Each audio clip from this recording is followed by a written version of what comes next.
Quando minha mãe tinha 2 meses de gravidez, ela teve um sangramento.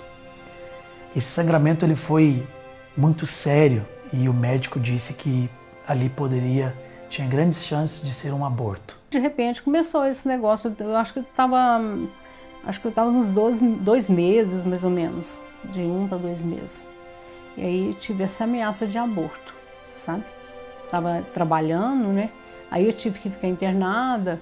E aí depois eu fui tomando os medicamentos, né? Saí, ele me deu alta, eu fui tomando os medicamentos, aí ele falou, olha, o médico falou, esse aí, se Deus quiser, vai dar certo, mas se ele não quiser também, né? E aí eu na minha fé, né, eu falava, não vai acontecer nada, vai dar tudo certo. E realmente deu tudo certo, graças a Deus.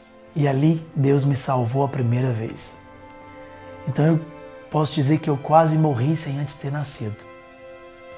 E ali foi a primeira ação sobrenatural de Deus na minha vida.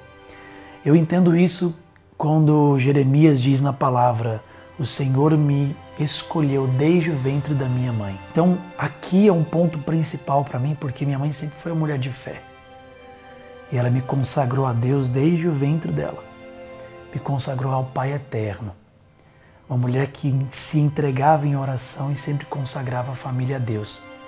E ali com certeza Deus ouviu e me chamou desde o ventre da minha mãe. Então não poderia morrer.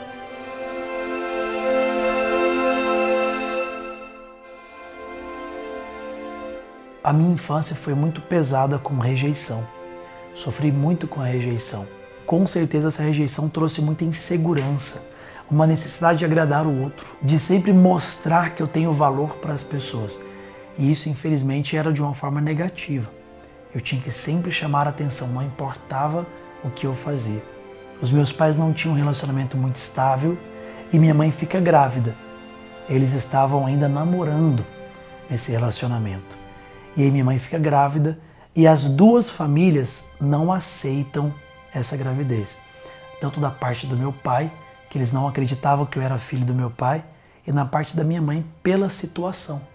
Aí contei para minha mãe e foi uma revolução total, né? Ela não aceitou mesmo, ela inclusive, ela quis até que eu fizesse aborto, né? E eu falei, não, de jeito nenhum, vou fazer isso nunca, né? Inclusive eu passei a noite toda sentada, não dormi nadinha depois disso, né?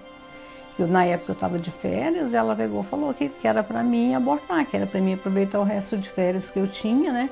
E era para poder fazer esse aborto. A família dele também, na verdade não foi eu que contei, ele contou, não sabia, não fiquei sabendo assim qual que foi a reação deles, mas eu tinha certeza, depois eu vim com o passar do tempo, eu vi que eles não aceitavam, né? Foi o início da rejeição na minha vida. E muitas pessoas sofrem com esta mesma dor da rejeição.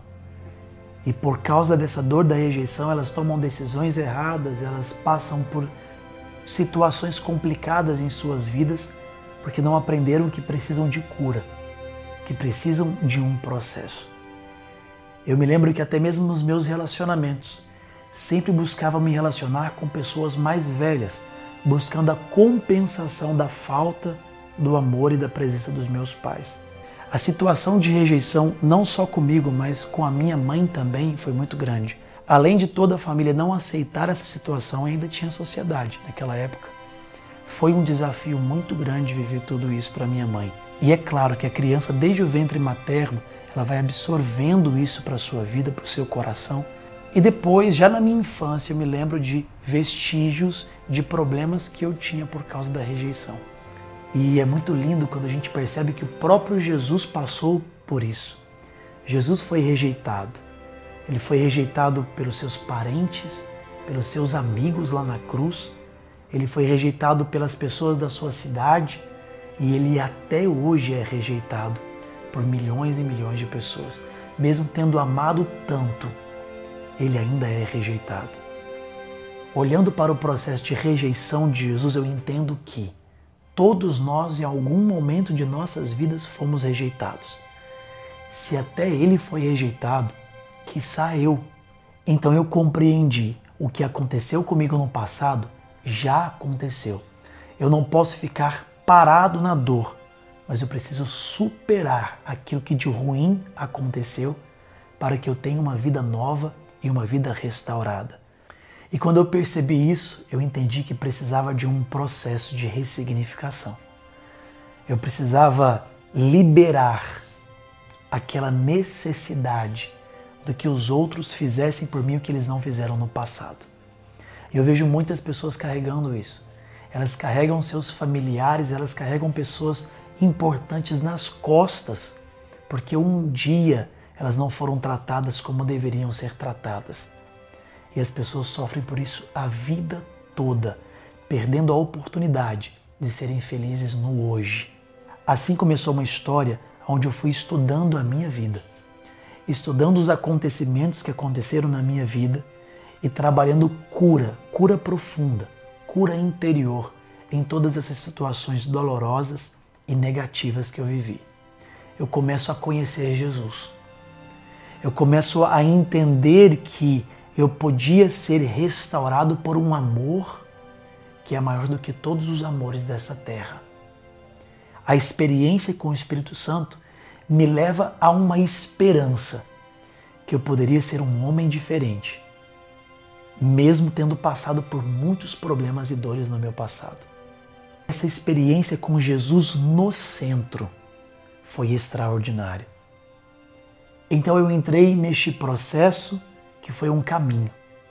De mãos dadas com Jesus, eu encontrei uma vida nova, uma vida restaurada.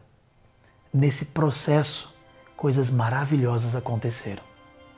Não existem pessoas mais especiais que as outras.